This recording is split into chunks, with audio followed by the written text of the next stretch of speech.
Slovakia had a lot of chances, could have potentially put their foot on the gas. They chose not to, and Ukraine have, they've pulled off a great result today. They did, and Shaparenko was the man who led the way in the second half, Ashley, with that equaliser. Yeah, and they've won the ball back. And Mudryk, who actually was very lively in the second half, we know his pace, he can drive with the ball really well.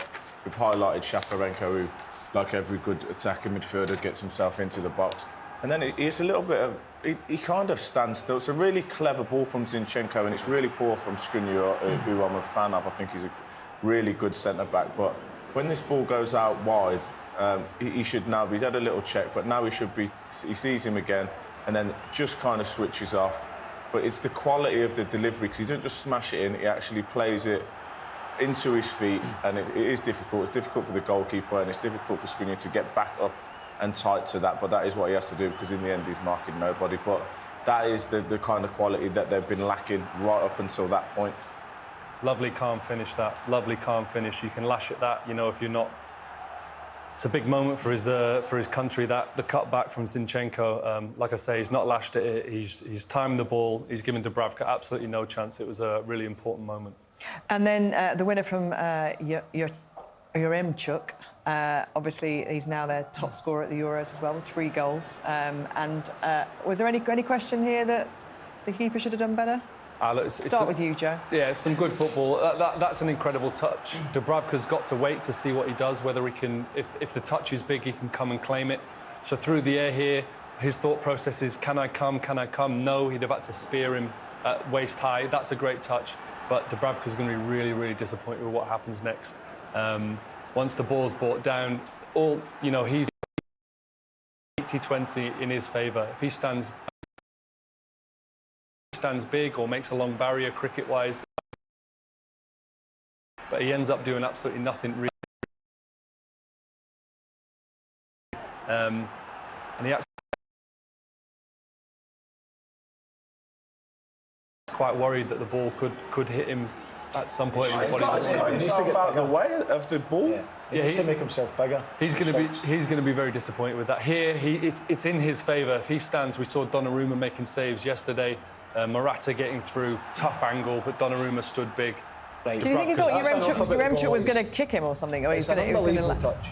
The first touch is unbelievable from Yaremchuk. He's at full stretch, and Dubravka has to wait, as you say, to see where the touch goes. And if it goes even an inch further away, Dubravka can then You're deal giving with it all. It's all Yaremchuk. That touch is outstanding. And then how quick he hits it takes Dubravka by surprise. He should make himself bigger. He doesn't, and he is a bit fearful that he's maybe going to smash it. But it's an unbelievable touch and finish, and I think you just have to applaud for making the run and getting the touch and putting the ball away. It's an outstanding touch.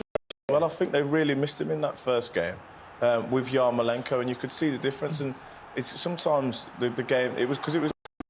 We're saying Ukraine were better, and they were better in the second half, but it was quite an even game. Most of the stats are even, and it just took a moment of brilliance like that to be the difference. You saw moments in the first half when Mudryk was busy and he obviously using his speed, and actually the second half kind of really got into it a lot more, didn't he? And when he did, that's when Ukraine started to look a lot more dangerous. Because they need their big players, and he is one of their big players, and he can be so frustrating with doing all this great work and then with no end products, which we see sometimes. I mean, that's great wing play there. And that's just not a bad ball. Maybe it's a little bit high. I think he just missed times of run. It's really good play from Mudryk. It's good play. But this is what he does well. He carries it. He carries the ball well, which, especially as a centre back now, it gives you a breather. It gives you a chance to get up the pitch. The only thing I would say is still, as a striker, Fadi, I'm sure it's difficult when you don't know when he's going to cross it. Yeah, it's tough. And listen, I've been that winger as well, so I know that there'll be a few strikers watching this saying I was just as bad. But look, you're trying to find your confidence. I think that grew into the game. Look, as a wide man, it's impossible to get every decision right. But when it comes to the big moments, you really want, your star man to turn up. And he's had a tough season, hasn't he? Yeah, he has. But look, there's a lot of expectation on him. He's been signed for a lot of money, which is not his fault. Of course, he's not. But he's not the finished article. He has to develop. He has to learn how to play the game. He has to get better at making better decisions. The only way to get better at making decisions is being allowed to grow from that. So, look, it was a good performance from him in the second half, and I'm sure it will take huge confidence going forward for that. There is a huge talent in him. I played against him when he was high on confidence at Shakhtar, and they were a pretty average team, being honest, and we played well against them. But he was such a threat the whole game. He smashed two past me over two legs, and I was really excited when he signed in the Premier League. I was like, watch this guy. So look, he's still young. Chelsea's a bit of a difficult club to shine at the moment, but when they do find their feet, and if he is one of the wingers that, when they do find their feet, which they will, who stars in that team, I'm excited to see what he can do. Yeah, do you think maybe that was the wrong club for him at that time? Is that what you kind of perhaps... Who knows? It was the kind of...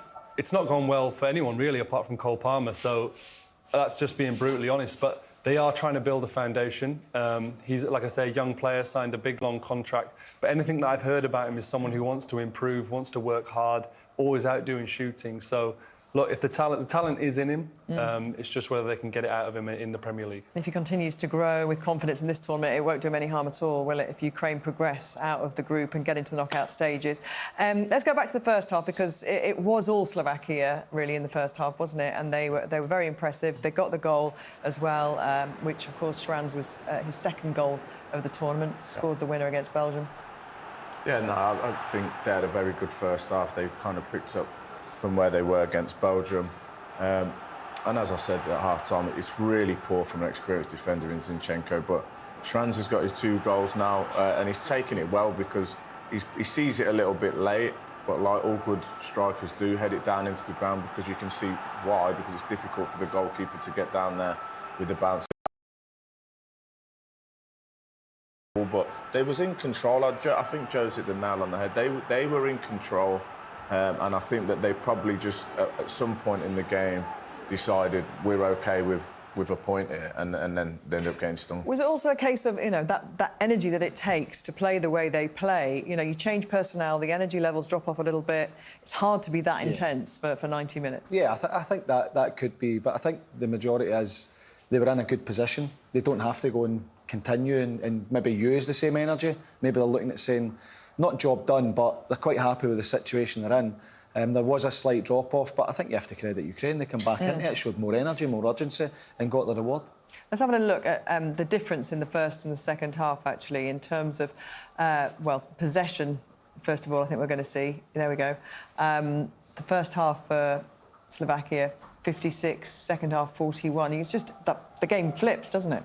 Yeah, the rhythm just wasn't there for them in the second half. They're a rhythmical team. Obviously, with that centre pivot, it didn't seem like it was working second half. The game stretched a little bit, and that suited what Ukraine offer in attack.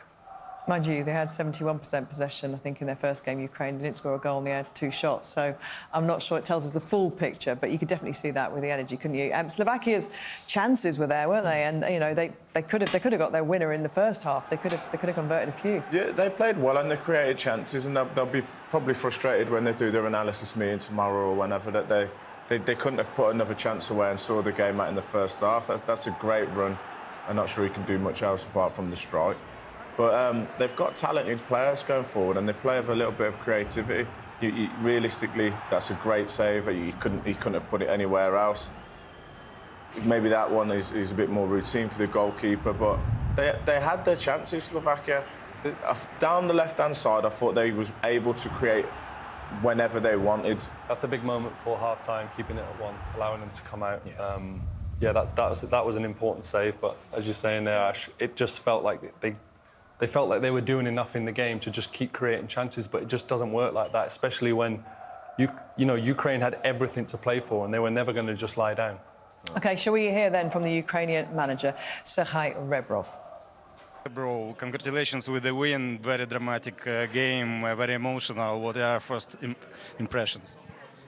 I'm very glad for the players, because after the game I cannot say we lost because we lost in all components. I think we did well, but some mistakes is make this result. I think today we conceded goal and we are very good reacted, and I think it's very good emotions for our people in Ukraine, who is really missing with these emotions. You changed the squad a lot, starting lineup, and it felt that the first minutes were like very difficult to come into play for your players. But then they moved. What changed in the after the first half? Nothing changed. We just changed some position in our high pressing. I think that was very important to react after first half, but I don't think so. We make lots of changes. When you have a game after 3 days on this level, it's very important to bring fresh players, and I'm very glad everybody's today were fit, and after the game, even players who comes from the bench, they are improved the game. Was that performance the performance that you want to see from your team, or you have to improve in some elements more? I think most important today we show the spirit. In that kind of tournament, you can win, you can lose, but it's very important how you're doing this. Today we really tried to save the result. We deserve this win, and I think today we really played with the spirit. Thank you very much and good luck. Well, they certainly did play with a spirit, but they did make 4 changes, and Trubin, the goalkeeper, of course, came in from Lunin, and he'd made a couple of mistakes in the first game and really took his chance, didn't he? So freshening it up, whatever he wants to call it, making those changes, it paid off. It sounded like he was alluding to that just there. He said mistakes cost us in the first game, and as a goalkeeper, sometimes you have to take that on the chin. And Trubin, obviously, he's coming into it knowing how his manager feels. So, look, that's a pressure that he's willing to put on his players. They're going to feel that in the squad now. He made a call. It's the right one, ultimately, because they've won the game.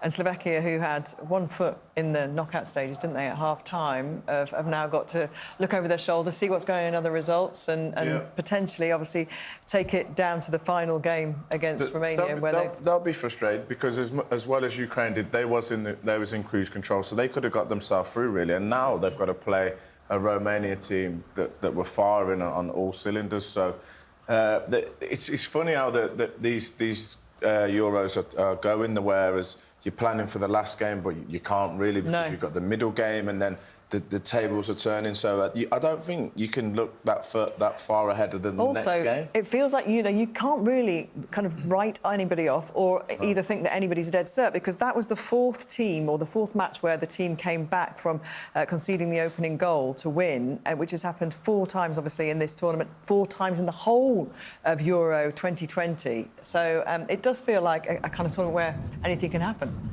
Yeah, it does, and it's great for us, because you're looking at it saying at half-time, looks like Slovakia are going to qualify. Ukraine then need to beat Belgium in the last game to get any chance of finishing in the best runner-up. It's flipped in its head, and bring it on, the more the merrier. Bring it on, yeah. OK, well, there's another one to look forward to, an absolute cracker action from Group D on BBC One tonight. Let's have a look at where the goalie came into his own, because pre-match, you might have missed it. Obviously, there was a change for Ukraine. Trubin came in, and pressure or opportunity. You said opportunity, and he's taken those opportunities to show what he's about, hasn't he? Yeah, he's had an excellent couple of years. Like I say, I played him at Shakhtar, and he made some really good saves. He's gone in at Benfica, and he would have been pushing for the #1 spot. So they've definitely got two great options here. That was a good save with his feet. This was a huge moment, start of the game. There's actually a deflection just before it gets to him, so made himself really big. Boys are moaning at me about this one, but that's a good save. He's committed to the save, not giving away a corner. Ultimately, but didn't that throw-in that came from there result in the goal? It did, but there's 10 other guys who need to be helping him there. But that's a big moment before half-time, and a good save off another deflection. He's come into the game and he's not looked nervous at all. He's done a really good job. Lobotka was the outstanding player for Slovakia against Belgium, and he's just picked up and done the same thing today. 94% completion on his passes. I think that's even up on his performance against Belgium. Yeah, and he's everywhere. He's always available. Highlight them before the game and the positions he takes up. And he's not one of these players that goes and makes an offer and he doesn't get it, and he doesn't then try and go again. He'll move again. He reads the play and where he needs to be. If it's going from right to left, he'll start it in the right. He'll make sure he gets over to the left. He'll make sure he's an option again. He's been outstanding. He's had to defend. He's defended very well. And the other thing is, he always seems to be in space. He always seems to take a really good first touch that takes him where he needs to go, away from the man that's picking him up. He's been outstanding this first half. I also noticed you said there, James, he's so important about receiving the ball and making himself open. There has been a few moments when he's made it very clear that he didn't want the ball, which I loved. He didn't go in and put in a false position and make it uncomfortable for the guy on the ball. He's let the boys know that I just need a minute right now. And then when he's got his breath, they know that when he's got his breath and he's feeling good, they can go through him all the time. Most expensive Slovakian player ever when he signed for Napoli, over 21 million euros. And you can see, kind of why they've made that investment. Yeah, and And also, kind of as a theme for the tournament, you know, that midfield overall has been fantastic, hasn't it? And, you know, you feel like if you've got a really good, strong, solid midfield, it's going to take you a long way, potentially, in this tournament. Yeah, and I think that the team looks really strong, but the midfield is obviously the heartbeat. And when you've got a player like Lobotka, he just looks like a player that you'd love to play, no matter what position. If you're a forward player, you know he's going to get on the ball and give you it. If you're a defender, you know that he's going to be available for an option. If you're a goalkeeper, like we highlighted before the game, he will know where to be and read the game, that there's danger here, I need to be in the right place to help my team out. The midfield's excellent. It's a really strong team performance, but Lobotka's been outstanding. Let's talk about the Slovakian press, Ashley. Obviously, they play high up the pitch, but it's been very effective once again, hasn't it, today? Yeah, definitely. It's obviously something that they work on. We're highlighting, you can see now everybody's locking on. And it's so difficult for Ukraine because they haven't got, you know, more than a couple of seconds to make their decision with what they're going to do with it, because as soon as one person presses, they all press, and now they've regained the ball back again. What they're great at also is they've had a lot of the ball and a lot of possession, Slovakia, but when they lose it, the reaction straight away, they're trying to get it back in as soon as possible, and they force mistakes, which then gets them on the front foot. And I think that the manager has probably set them up where to be comfortable in possession, and they want the ball, so as soon as they lose it, they all react as a team. There's a lot of talk, wasn't there, last night? I don't want to just bring it back to England, you know, about kind of this, are they listening to what the manager's asking them to do? Are England, and the players kind of afterwards seem to say, no, that wasn't what we were asked to do, and, you know, we perhaps weren't executing it right. It feels like they are doing everything their manager is asking them to do. Yeah, and it's working. And if something like that works, you keep doing it and you keep listening to the manager. But the players want to play forward, they want to run forward, you want to play forward, and when you're asked to do that, then it's easier. When you have to run back and defend and shuffle across, it can be difficult. But when you're asked to go and press and be free and play with a bit of freedom, then they did get through Ukraine, didn't they? There were times that press kind of left itself a little bit exposed. I think when you play a pressing game, you're rolling the dice a little bit, because sometimes they can get through, as we're going to see here, but they still try and set off the press. But one good pass like that can get through that press in midfield. Good ball from Mudryk. Dovbyk doesn't manage to get his shot away, really. This is Mudryk, who I think his end products have been poor again, as it was the last game. And Yarmolenko on the back stick there just nearly gets a touch on it. But with the right foot. Yeah, he should have probably. Yeah. Know, but again, probably the last pass there would have helped out there. They hit the post. I think the goalkeeper actually gets a touch on it, which Joe will be happy about. But you know what? There's signs of improvement from their last game. So I think that's where the manager will be happy. This is another one. This is another option for them with the pace. If Slovakia are going to continue to and try and win it high up, they can just go around or over that press, and they're in most times. Look, Slovakia have had a good game. They're doing well, but they're not world beaters. So Ukraine, as they've proven, every time they've kept calm, they've played some good football, and there are options out there to hurt them. And when they've made the right decisions, they've got in behind, but they need to take their chances. OK, well, there's plenty more from BBC Sport available 24/7 on the iPlayer.